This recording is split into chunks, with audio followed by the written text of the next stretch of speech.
Are Humans Evolving by Sarah Salas and Jesus Milan. Alright, now let's begin with some historical context. In 1924, Raymond Dart was handed a fossil which he soon identified to be that of an ape-like species that had a brain which was 3 times bigger than a baboon, and also was bigger than the brain of a chimpanzee. A fossil of this nature is interesting at the time, as there weren't many fossils of the earlier human race, or you could say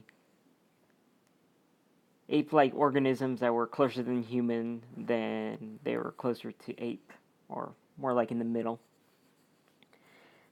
This was interesting evidence, as it also showed that man went through the same evolutionary process that organisms go through to get to the forms that we see today, and we can start mapping out how we became the organisms which we are today. As with many studies in the sciences, the research of the origins of the human race has been quite controversial for various reasons. The first reason is religion usually gets tied in when scientists begin to investigate the origins of the human race. Many scientists in the past, such as Charles Darwin, have avoided such controversy by not including humans in the studies. However, Darwin did start talking about the evolution of man from lesser organisms in his book The Descent of Man, but that was of course met with controversy. Another issue that comes up is the matter of race, which is also a question once you get into the subject, because we still have to question, what exactly is race? Many can argue that the human race has multiple subspecies, but we are all capable of interbreeding, so it can be considered that way, but it can also be seen as natural selection working in different ways, depending on which area of the world that we live in, and such traits work better in certain areas and others don't. You can see that with skin color and latitude.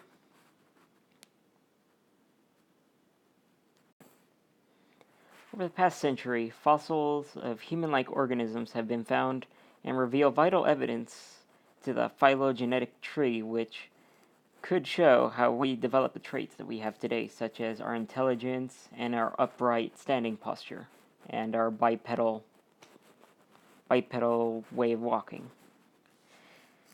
15 hominin species have been discovered, but only around 11 species have complete or almost complete fossils, which allows scientists to determine brain size, tooth size, and method of locomotion used by the organism at the time. Alright, well, here we have various skulls, which we will be comparing side by side in decent detail.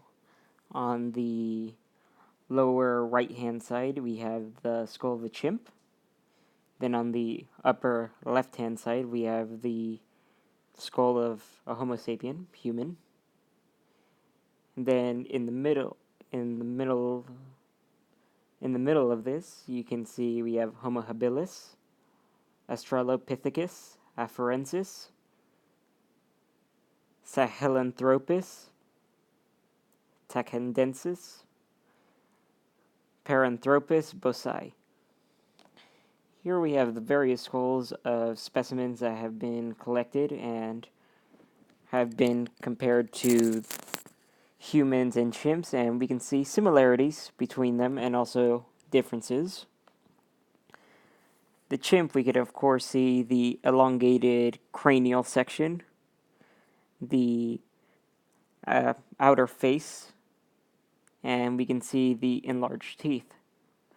We can also see this we can see the long cranial section in Paranthropus bosai, Sahelanthropus tacadensis, and Australopithecus afarensis.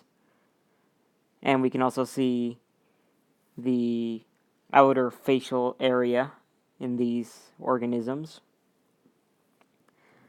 But once you get to Australopithecus afarensis, you begin to see a change in the tooth structure.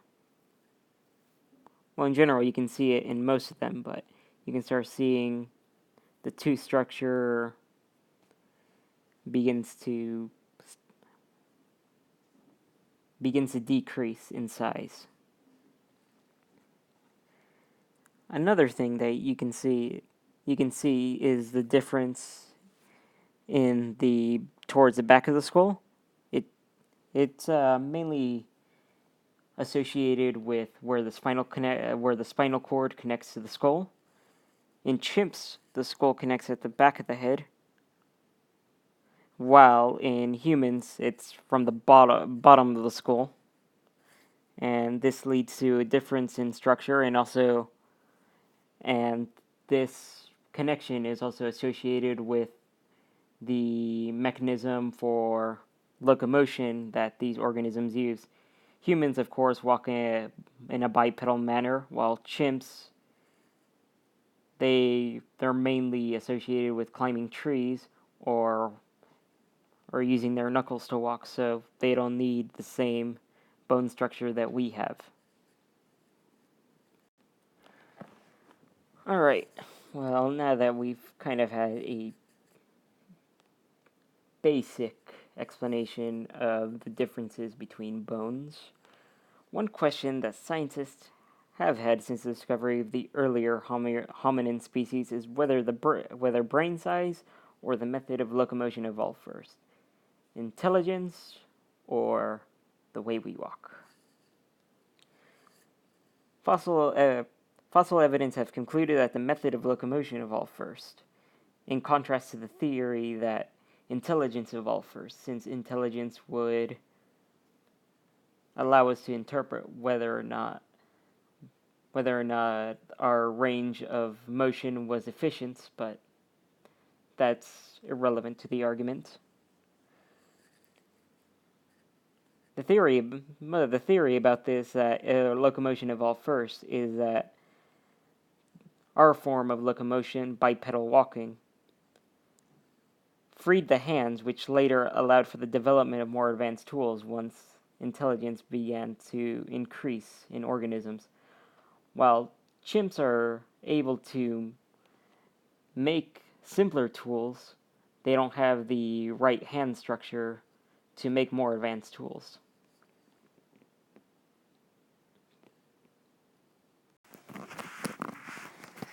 Evolution redux is how the people were taking the news of evolution. People were understanding and taking in the information that was presented to them, but were not convinced. Scientists have found a large amount of evidence in fossil records, biographic, embryology, vestigial structures, and more. Looking at all of the proof, people wanted more. Specifically, people were asking for evidence in purpose, morality, and meaning. The Beast Within. Naturalistic view of ethics.